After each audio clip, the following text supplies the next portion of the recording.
Welcome to my channel. Jangan lupa like, share, komen, dan subscribe.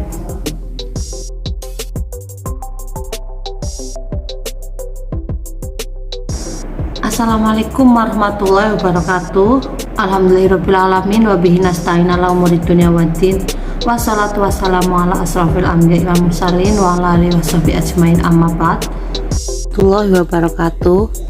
Masuk pada materi keempat, mata kuliah ekonomi internasional. Temanya adalah hubungan ekonomi internasional dengan pertumbuhan ekonomi. Jadi karena kemarin kita sudah membahas tentang ekonomi internasional, lalu ini akan membahas tentang pertumbuhan ekonomi. Lalu apa hubungannya antara kedua itu ya? Yang pertama dimulai dengan pengertian pertumbuhan ekonomi berdasarkan para ahli. Jadi ada menurut Adam Smith, menurut Sadono Sukirno, ada menurut Budiono, menurut Todaro, menurut Prof. Simon Kuznets ya. Nanti ini bisa dibaca satu-satu ya, mana-mana pengertiannya. Lalu ini setelah beberapa pengertian ini ya, kemudian nanti mahasiswa akan bisa menyimpulkan bagaimana atau apa itu pengertian atau definisi pertumbuhan ekonomi. Ya, saya bacakan salah satu saja dari Adam Smith. Adam Smith berpendapat bahwa pertumbuhan ekonomi adalah suatu perubahan tingkat ekonomi yang dialami suatu negara yang bergantung pada adanya perkembangan jumlah penduduk. Dengan adanya perkembangan jumlah penduduk, maka hasil dari produksi suatu negara juga tentunya akan meningkat. Nah, itu pertumbuhan ekonomi menurut Adam Smith. Nanti mahasiswa akan menyimpulkan pengertian pertumbuhan ekonomi dari beberapa ahli ini bagaimana menurut mahasiswa. Pembahasan yang kedua adalah teori pertumbuhan ekonomi klasik. Mana-mana saja teori tentang pertumbuhan ekonomi ya. Menurut Adam Smith dalam bukunya The Wealth of Nation atau kemakmuran suatu negara, ia mengemukakan pentingnya sistem ekonomi liberal atau bebas, yakni sistem ekonomi yang bebas dari campur tangan pemerintah yang diperkuat dengan semboyan laissez-faire, laissez-passer. Adam Smith percaya bahwa dengan menggunakan sistem ekonomi liberal, pertumbuhan ekonomi dapat dicapai secara maksimum. Ya, pertumbuhan ekonomi menurut Adam Smith itu bisa dicapai dari dua unsur, yaitu pertumbuhan penduduk dan pertumbuhan output total. Jadi dari dua unsur itu bisa menjadikan pertumbuhan ekonomi suatu negara. Yang berikutnya teorinya David Ricardo dan T.R. Malthus. Mereka tidak sama dengan Adam Smith. Mereka malah mengkritik Adam Smith ya, bahwa pertumbuhan ekonomi dapat meningkatkan pertumbuhan ekonomi. Bahwa pertumbuhan penduduk dapat meningkatkan pertumbuhan ekonomi. Maka David Ricardo berpendapat bahwa pertumbuhan penduduk yang terlalu besar hingga 2 kali lipat bisa menyebabkan melimpahnya tenaga kerja. Tenaga yang melimpah menyebabkan upah yang diterima menurun ya, karena dibagi-bagi ya, di mana upah tersebut hanya bisa untuk membiayai tingkat hidup minimum. Pada taraf ini perekonomian mengalami stagnasi atau kemandegan. Lalu menurut T.R. Malthus juga sependapat dengan David Ricardo bahwa bahan makanan bertambah menurut deret hitung ya, 1, 2, 3, 4, 5 dan seterusnya, sedangkan penduduk bertambah menurut deret ukur 1, 2, 4, 8, 16 dan seterusnya. Akibatnya bahan makanan tidak cukup untuk menghidupi penduduk, sehingga masyarakat hidup pada tingkat subsistens tadi ya, atau stagnasi tadi. Selanjutnya setelah teori klasik itu ada tokoh neoklasik ya tentang pertumbuhan ekonomi, yaitu menurut Robert Solow, menurut Harold dan Domar. Yang selanjutnya menurut Joseph Schumpeter. Menurut Robert Solow, ahli ekonomi yang memenangkan hadiah Nobel pada tahun 87, Solow berpendapat bahwa pertumbuhan ekonomi akan tercapai jika ada pertumbuhan output ya. Jadi ada pertumbuhan output juga. Pertumbuhan output terjadi jika dua faktor input, yakni modal dan tenaga kerja, dikombinasikan. Output terjadi Sedangkan faktor teknologi dianggap konstan atau tidak berubah. Adapun yang tergolong sebagai modal adalah bahan baku, mesin, peralatan, komputer, bangunan, dan uang. Dalam memproduksi output, faktor modal dan tenaga kerja bisa dikombinasikan dalam berbagai model kombinasi. Sehingga rumusnya menurut Robert Solow adalah Q atau jumlah output yang dihasilkan adalah fungsi dari C atau kapital dan L atau labor. Rumus ini menyatakan bahwa output merupakan fungsi dari modal dan tenaga kerja. Ini berarti tinggi rendahnya output tergantung pada cara mengkombinasikan modal dan tenaga kerja. Lalu menurut Harold dan Domart mengemukakan perlunya pembentukan modal sebagai syarat untuk mencapai pertumbuhan ekonomi yang mantap. Menurut mereka, bila pembentukan modal telah dilakukan pada suatu masa, maka pada masa berikutnya perekonomian akan sanggup memproduksi barang-barang dalam jumlah lebih besar. Keinginan masyarakat dalam pembentukan modal atau berinvestasi ditentukan oleh permintaan agregat atau keseluruhan dari masyarakat oleh MAC, Marginal Efficiency of Capital, yakni perbandingan antara pertambahan modal terhadap pertambahan output. Output itu hasil produksi ya. Lalu menurut Joseph Schumpeter, pertumbuhan ekonomi terjadi bila ada inovasi dari para pengusaha atau wira swasta. Dalam hal ini, inovasi merupakan penerapan pengetahuan dan teknologi yang baru di dunia usaha. Inovasi memiliki pengaruh ya, diantaranya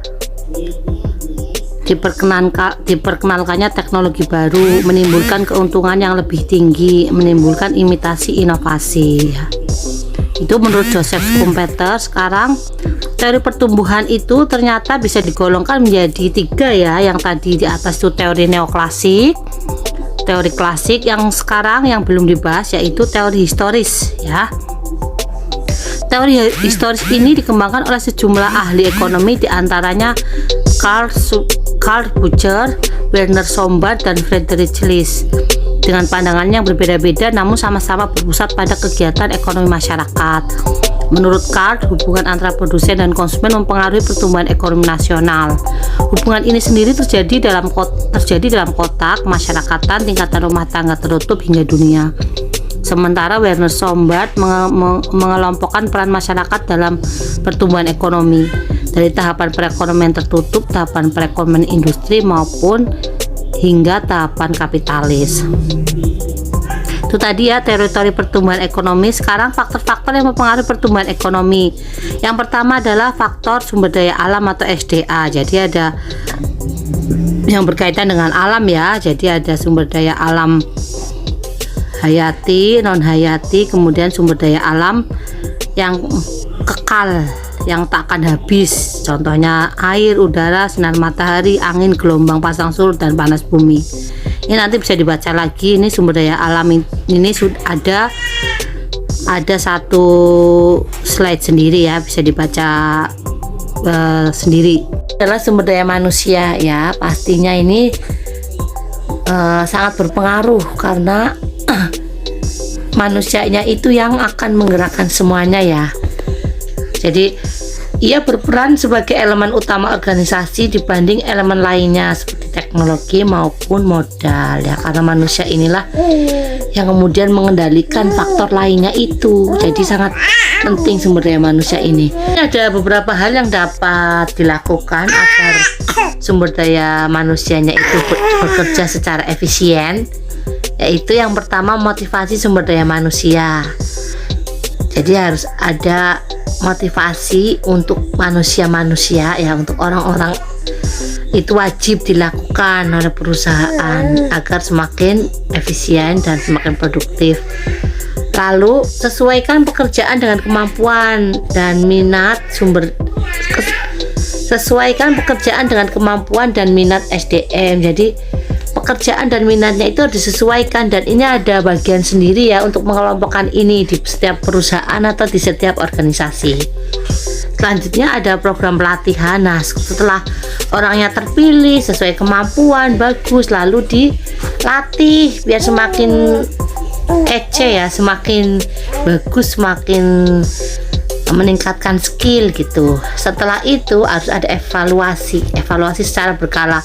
Ini cocok apa tidak, ini bagus, ini tidak bagus, ini bisa desain, ini mau pensiun dini atau apa-apa, itu bisa dilakukan di proses evaluasi ini. Faktor selanjutnya, faktor pertumbuhan ekonomi berikutnya adalah akumulasi modal. Akumulasi modal sebagai persediaan faktor produksi yang dapat direproduksi. Akumulasi modal sebagai proses penambahan stok modal fisik buatan manusia berupa peralatan, mesin, dan bangunan. Apabila stok modal naik dalam waktu tertentu, maka disebut juga akumulasi modal atau pembentukan modal. Kaitan antara akumulasi modal dan pertumbuhan ekonomi sendiri secara agregat dapat mengukur akumulasi modal dari angka pembentukan modal bruto dikurangi depresiasi yang keduanya berada dalam cakupan komponen produk domestik bruto. Jadi akumulasi modal ini ada beberapa modal yang diakumulasikan dalam rangka persediaan faktor produksi ya, biar produksinya itu tetap berjalan lancar jaya tanpa kekurangan, tanpa hambatan. Itu harus ada akumulasi modal.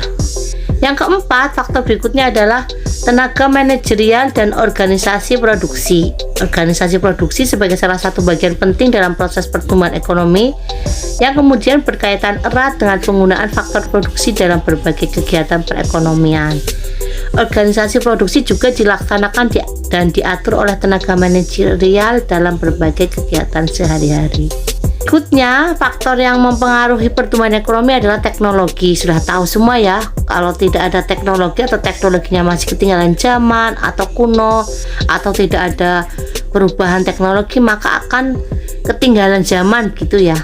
Makanya ekonominya akan stagnan, tidak akan ada pertumbuhan. Jadi faktor ini sangat penting. Lalu yang terakhir adalah ada faktor politik dan administrasi pemerintah. Ini juga penting sekali karena kalau politiknya sedang gonjang-ganjing, tidak bagus, sedang ada pertikaian atau sedang ada situasi politik yang memanas, ini juga bisa mempengaruhi sekali pertumbuhan. Pengaruhnya itu bisa terhadap orang yang mau investasi. Kalau sedang carut marut politik kan yang mau investasi akan berhenti dulu, atau yang mau trading atau yang mau apa itu pikir-pikir dulu gitu. Jadi harus faktor politik ini juga sebisa mungkin harus bagus ya, harus damai, sistem politiknya sedang ayem gitu ya, sehingga tidak akan ada perpecahan atau kerusuhan, sehingga pertumbuhan ekonominya akan lancar begitu pola berpikirnya. Berikutnya kita akan membahas tentang pengukuran pertumbuhan ekonomi. Ada beberapa cara untuk mengukur pertumbuhan ekonomi suatu negara ya. Pertumbuhannya itu baik atau tidak, lambat atau cepat, buruk atau baik. Nah, itu ada bisa diukur ya. Diukur dari apa? Yang pertama dari produk nasional bruto. Jadi gross national product. Dari produk nasional brutonya itu bagaimana ya? PNB adalah suatu pendapatan yang diterima oleh negara dalam satu tahun ya, dengan berdasarkan kepada perhitungan pendapatan yang diterima oleh warga negara. Jadi berapa pendapatan warga negara itu dihitung, kemudian dijadikan tolak ukur dalam pertumbuhan ekonomi. Pendapatan GNP ini juga merupakan produk barang jadi yang dilihat dari harga pasar yang berlaku pada periode yang akan dihitung. Sedangkan untuk menghitung pertumbuhan ekonomi menggunakan pendekatan PNB atau Gross National Product. PPT saya yang tentang pengukuran untuk nomor 2 produk domestik bruto itu saya kopas 2 kali ya. Maksudnya saya tulis 2 kali. Jadi ini nomor 2, ini nomor 2 lagi gitu ya. Nah, ini maksudnya nanti bisa di delete salah satu. Selanjutnya yang akan dibahas adalah proyeksi pertumbuhan ekonomi Indonesia tahun 2022 dan 2023 kuat. Jadi ini ada proyeksi pertumbuhan yang diproyeksi oleh Kemenkeu.id yang menyatakan ekonomi Indonesia itu pertumbuhannya akan kuat di 2022 dan 2003 ya. Ini pertumbuhannya itu dicatat naik sebesar 5,9% di 2021, sedangkan perekonomian global diprediksi mengalami moderasi ke level 4,4% di 2002 atau turun 0,5 ya. Ke 2022 itu turun karena ada pandemi ya, maksudnya bisa berpengaruh juga terhadap pertumbuhan ekonomi. Ini ada proyeksi pertumbuhan ekonomi menurut Kemenkeu ya, jadi kalau percaya atau tidak ya monggo mahasiswa bisa menganalisa. Ini angkanya itu memang ada naik ada turun, tapi proyeksinya itu akan kuat pertumbuhan ekonomi Indonesia di 2002 dan 2023. Nanti bisa dibaca sendiri, ini ada persentase yang naik ada yang turun, terus ditarik kesimpulan bahwa pertumbuhan ekonomi di 2022 dan 2023 itu kuat. Yang terakhir adalah pembahasan tentang hubungan perdagangan internasional dengan pertumbuhan ekonomi. Nah, setelah dibahas tadi kemarin tentang perdagangan internasional, lalu tentang pertumbuhan ekonomi, sekarang apa hubungannya keduanya itu, apa hubungannya ya? Perdagangan internasional dan pertumbuhan ekonomi merupakan dua hal yang tidak bisa dipisahkan. Oh, ternyata hubungannya sangat erat ya. Sangat erat dan sangat akrab gitu ya. Karena melalui pasar bebas atau perdagangan internasional, pertumbuhan ekonomi suatu negara bisa meningkat. Jadi, melalui perdagangan internasional, pertumbuhannya itu bisa meningkat. Melalui kegiatan perdagangan internasional seperti ekspor dan impor barang ke negara lain, dapat meningkatkan pendapatan negara tersebut. Dan jika pendapatan meningkat, maka pembangunan infrastruktur yang ada di negara itu juga akan cepat selesai. Jadi begitu ya pola berpikirnya. Perekonomian beberapa negara biasanya mengandalkan ekspor mereka. Misalnya di negara di Timur Tengah sangat mengandalkan minyak untuk menyejahterakan rakyatnya dengan cadangan minyak yang besar, membuat mereka dapat mempertahankan ekonomi negara mereka. Selain minyak, beberapa negara lain juga mengandalkan pendapatan dari barang-barang seperti produk pertanian, logam mulia, dan teknologi. Itu menunjukkan bahwa perdagangan internasional dan pertumbuhan ekonomi memiliki hubungan yang cukup penting untuk suatu negara. Faktor lain yang membangun hubungan ini adalah peningkatan produktivitas. Ketika ada permintaan barang yang tinggi untuk negara-negara yang menghasilkan produk tersebut, secara otomatis akan meningkatkan produksi barang tersebut dan menjadi peningkatan pendapatan dan ekonomi negara. Gitu ya. Jadi hubungannya memang erat. Selain tadi karena perdagangan internasional bisa meningkatkan pertumbuhan ekonomi melalui ekspor impor, juga bisa melalui produk ya. Jadi mana-mana negara yang menghasilkan produk tertentu bisa dijual atau bisa dijual belikan di negara yang membutuhkan produk tersebut. Perdagangan internasional juga memberikan kontribusi bagi pembangunan infrastruktur dalam mempertahankan negara. Jadi setelah produknya terdistribusi sehingga ada peningkatan pendapatan, begitu ya. Lalu juga ada kontribusi dalam pembangunan infrastruktur, karena pendapatannya naik, jadi infrastrukturnya akan cepat selesai. Infrastruktur yang dibangun akan cepat selesai. Perdagangan internasional juga memberikan kontribusi bagi pembangunan infrastruktur tadi ya. Setelah pendapatannya naik, lalu infrastrukturnya akan lebih cepat diselesaikan karena ada duitnya sih, karena pendapatannya naik begitu ya. Oleh karena itu, setiap negara menurut saya wajib melakukan perdagangan internasional untuk mempertahankan negaranya. Apa jadinya jika suatu negara tidak melakukan perdagangan internasional sama sekali? Tidak ada bantuan dari negara lain jika terjadi genting di negara tersebut. Karena minimnya aktivitas internasional negara tersebut melakukan perdagangan internasional. Sehingga tidak ada ruginya bagi suatu negara itu melakukan perdagangan internasional. Salvatore menyatakan bahwa perdagangan dapat menjadi mesin bagi pertumbuhan adalah ekspor dan impor. Maka salah satu komponen tersebut atau kedua-duanya dapat menjadi motor penggerak bagi pertumbuhan ekonomi. Tambunan dan Kris Haryanto dan Hartono menyatakan pada awal tahun 80-an Indonesia menetapkan kebijakan yang berupa ekspor promotion. Dengan demikian, kebijakan tersebut menjadikan ekspor sebagai motor penggerak bagi pertumbuhan ekonomi. Bagi sebuah bangsa atau negara, pencapaian tingkat pertumbuhan ekonomi seperti yang direncanakan atau diperkirakan, keberhasilan mengurangi angka pengangguran dalam perekonomian negara tersebut juga bisa menjadi indikator pertumbuhan ekonomi.